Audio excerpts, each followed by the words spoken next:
tenemos un nuevo estilo de hacer campañas políticas donde valen más las propuestas que la destrucción del otro, etcétera, la agresión. ¿Cómo estás, Felipe? ¿Bien? Bien, muy bien. ¿Es tan así? ¿Te parece que la gente está pidiendo una forma distinta de hacer las campañas? Sí, está pidiendo una forma distinta, pero eso es lo que siempre sucede, no es distinto eso, ¿no? De la misma manera que Clausewitz decía que los países se arman para pelear las guerras que acaban de perder, ¿no? O sea que la próxima guerra siempre es distinta. Las campañas electorales pasa algo parecido, ¿no? Todo el mundo ya incorpora la información de las campañas anteriores y siempre hay algo nuevo, ¿no? Un colega mío norteamericano, falleció hace un tiempo, Bill Hamilton, decía: en el negocio de las campañas electorales, cuando uno piensa que sabe las reglas, perdió. Siempre hay que estar viendo cómo cambia. ¿Son nuevas cómo todo sigue. el tiempo? Sí. Siempre hay algunas nuevas y hay que tratar de identificar. ¿Hay reglas básicas para todos los países? Sí. O digamos, básicas, y después las adaptarás, obviamente, a... Hay una serie de reglas, yo tengo escrito un paper sobre los 10 mandamientos, pero obviamente son referencias, ¿no es cierto? Son cosas a las cuales uno hace referencia y va viendo qué es lo que está sucediendo y va viendo cuáles de las distintas dinámicas que se dan en las campañas se pueden aplicar o no, y cada tanto aparece algo nuevo, ¿no? Y hay que estar muy atento. Cuando antes hablaba con Vicente, debatíamos, acá siempre se dijo, bueno, la caja manda, y no mandó mucho últimamente, digamos, ¿no? Después, digamos, el esquema fue Kirchner salió a ocupar el centro del ring al otro día de la primera vuelta y le fue muy mal, ¿sí? Entonces, sí, bueno, ¿cómo se lee eso? Claro. Digamos, decir, bueno, si Kirchner ocupó el centro del ring y perdió, porque perdió el Más que Filmus, ¿cómo es que podés proyectarlo a nivel nacional la victoria? Bueno, ahí tenés tenés un ejemplo interesante, ¿no? Vos decís muy bien argentino, la caja manda. En México dicen, ¿no? Un político pobre es un pobre político.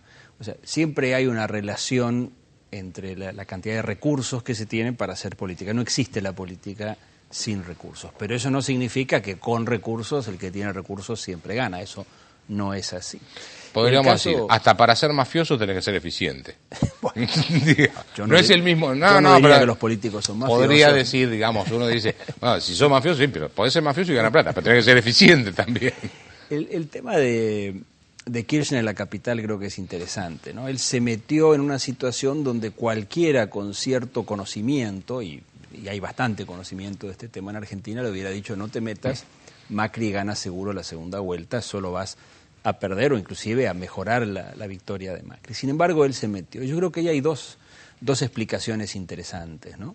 Uno es que una persona tan exitosa como el presidente Kirchner, que agarró un país difícil de gobernar y excedió todas las expectativas, ¿no? Durante trimestre tras trimestre decía esto ya no aguanta o ya no va a poder funcionar, va a haber una crisis, se peleó con Duhalde, ahora qué va a pasar. Realmente él fue superando muchos momentos en que se predecía que le iba a ir mal. Entonces, yo creo que llega un momento que una persona así quizás no escucha mucho a la gente que tiene a su alrededor, porque ha sido muy exitoso y entonces esto de alguna manera lo lleva a pensar que lo que él piensa o lo que él va a hacer siempre va a tener éxito, ¿no? Y eso funciona hasta que un día no tiene éxito. Yo creo que hay un pequeño problema ahí en el sentido de que cuando alguien tiene mucho poder y mucho éxito durante mucho tiempo, quizás éxito definido en sus propios términos, quizás vos y yo lo definiríamos distinto, pero éxito definido de esa manera, deja de escuchar. Y ese puede ser un primer problema, ¿no? Y el segundo problema, que es muy interesante, es el que yo llamo, bueno, que se llama en la literatura, pero lo traduzco del inglés, la escalada irracional. ¿Qué es la escalada irracional? Es cuando, por ejemplo, un andinista está subiendo, ¿no?, la Concagua y llega a un cierto punto en el cual lo racional sería volver. Está muy cansado, le empezó a agarrar un mareo, falta aire, hay una tormenta, pero como ya está tan cerca o ya invirtió tanto hasta ese momento que dice voy a seguir un poco más. Y cuando sigue un poco más es más irracional todavía y sin embargo sigue, ¿no? Y es interesante que el psicólogo que describió este comportamiento lo describió por primera vez en una conferencia en honor de un compañero de él que era un alpinista que se había muerto justamente por hacer eso, ¿sí?, por haber seguido más allá de lo que debería ser racional. A veces yo creo que en política pasa esto también. un presidente, un gobernador, alguien en el poder, va avanzando, y llega un momento donde las señales del sistema le dicen, bueno, hasta acá, mira, usaste el control de precios para salir de una crisis, te fue bien, pero tenés que empezar a dejar que la economía marque de vuelta los precios para que vengan inversiones, tuviste suerte, hubo un par de inviernos no tan fríos, veranos no tan calientes, ¿sí? Pero sigue, es decir, es una escalada irracional y cada vez se va volviendo quizás más irracional porque ya dice, no, yo ya me emperré, como dicen algunos, ¿no? Dice, yo tengo razón y esto va a funcionar. Entonces, a veces lo que vemos en los fenómenos políticos es esto, es decir, alguien que debería estar comportándose supuestamente de acuerdo a algún modelo racional, un modelo de que las campañas dicen esto, los expertos dicen lo otro, y sin embargo, ya que ha tenido cierto éxito o ya que ha invertido en emprender un cierto rumbo, dice, ya van a ver que yo tenía razón.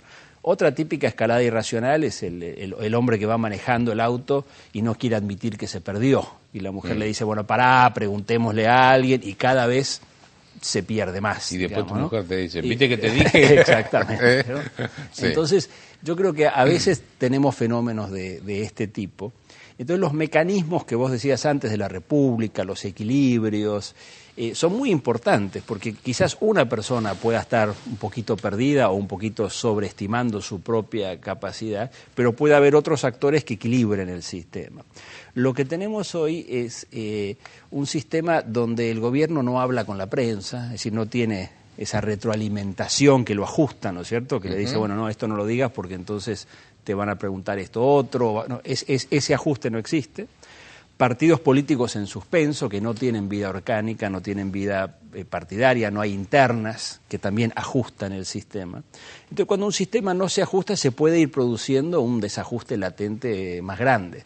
Igual que cuando el otro ejemplo clásico son las placas tectónicas, ¿no? O sea, la Tierra que van haciendo tensión, y de repente se mueven y se produce un temblor, un terremoto. Mire también, viste, digamos, la tendencia de cómo mide el kirchnerismo, en este caso Cristina, ¿es tan positiva o hubo algún tipo de desgaste por las cosas que comentaba antes? Dependiendo qué encuestas uno mire, en algunas encuestas se ve una caída de 10 o 15 puntos en los últimos 2 meses. 10 o 15 puntos de imagen o de intención de votos. El gran cambio que hay hoy en Argentina es que hace 2 o 3 meses la mayoría de los analistas políticos, de los periodistas políticos, lo primero que decían es, acá se reelige Kirchner, pingüino o pingüina, pero era como si la elección fuera un trámite de renovación del registro, que uno va, hace el trámite, le pone el sello, ya gobierne 4 años más, y casi como que la población estaba bien con eso, decía, bueno, que siga otros 4 años más, yo no me tengo que molestar en pensar quién sigue, quién es el próximo, qué políticas hay. Hoy la percepción en el mundillo de los que nos dedicamos a esto es que sí hay una elección, sí hay una campaña, es que la opinión pública, el electorado sí va a decidir quién es el próximo presidente. Puede ser que sea Cristina Fernández de Kirchner, no estoy diciendo que necesariamente va a haber un cambio, pero para hacerlo le tiene que poner más atención al electorado, no puede serlo simplemente como parecía que venía antes, por una simple renovación de alguna manera. Y por el otro lado se empieza a dar este fenómeno donde la primera vuelta se convierte en una especie de primaria abierta, ¿sí? Y el que pase a una eventual segunda vuelta podría llegar a competir. Si vos tuvieras que ser asesor no al oficialismo, sino a los diferentes grupos, Carrió, López Murphy, Labaña, algún peronista probablemente, vos les dirías, únanse, o, porque la idea de ellos es, si vamos por separado, mordemos, o sea, por izquierda le muerde Carrió y le muerde Labaña, si querés. Por derecha, por decir algo, ¿no? Puerta o quien sea de peronismo y López Murphy. Le muerden votos y, digamos, son 2 estrategias distintas. Y por lo tanto no llegas al 40, llegas al 39. Hay que tener en cuenta 2 o 3 cosas. Primero que, como bien decían antes ustedes en la otra mesa, no es solo democracia, no es solo ganar elecciones, hay que pensar que después hay que gobernar. Entonces uno puede plantear una estrategia, ¿sí? Hablando mal y pronto, para voltear un gobierno, para ganar una elección y después que se salve el que pueda, digamos. Ese no sería tiene el primer sentido, paso, claro. digamos. Sí, pero yo no estoy muy de acuerdo en hacer las cosas de esa manera. Estoy de acuerdo, yo ya creo lo sé. que en Si la no, medida, sería Alianza 2. Claro, en la medida que alguien llegue al poder, ya sea la propia Cristina Fernández de Kirchner o alguno de los otros candidatos, tiene que tener también una idea de gobernabilidad, ¿no? Es más difícil gobernar que llegar al poder, y salir bien del poder es dificilísimo. Entonces, yo creo que lo que se está planteando hoy es lo que se puede. Con más tiempo, si esta pregunta me la hacías hace 2 años, uno diría, no, hay que armar una oposición, tienen que fusionar los partidos políticos o armar algún tipo de multipartidaria o concertación a la chilena, ¿sí? O sea, algún esquema más estructural. Ahora, faltan 4 meses para las elecciones, ese esquema no se puede armar más que quizás parcialmente. Entonces, yo creo que lo que sí pueden buscar es una serie de acuerdos. Es decir, acordemos hacer una campaña de una cierta manera, acordemos algunos ejes sobre los cuales debería trabajar el próximo gobierno. Y sobre esto, sí. ¿Te parece que puede llegar a ser suficiente como para que no llegue al 40%? Yo creo que es posible. Mi impresión es que, por un lado, Ricardo López Murphy ha propuesto básicamente un esquema de este tipo. Ramón Puerta más o menos le ha contestado que sí. Macri se ha puesto en una posición como de padrinazgo, yo diría, de mirar, voy a ver qué pasa acá. Y Labaña y Lilita Carrió han dicho una especie de ni, que hace que esto más o menos empiece a tomar forma. Ahora, yo creo que realmente depende, obviamente, de que esto lo desarrollen de una manera más o menos inteligente, y por el otro lado depende de, seguimos con crisis energética, qué pasa con la inflación, qué pasa con la corrupción, qué pasa con la seguridad, ¿sí? O sea, si el gobierno encamina estos 4 o 5 temas que son los que la gente considera más importantes y mantiene sobre todo el crecimiento económico, entonces tiene una buena posibilidad de reelegirse. Si no, yo creo que sí realmente vamos a tener una elección muy, muy competitiva de alguna manera. Entretenida y un buen espacio para que la gente empiece a debatir y a participar, a ver qué tipo de país realmente queremos tener. Felipe, mil gracias por haber venido, un gusto tenerte. Nos vamos hasta el martes que viene y que la pase muy bien. Chao.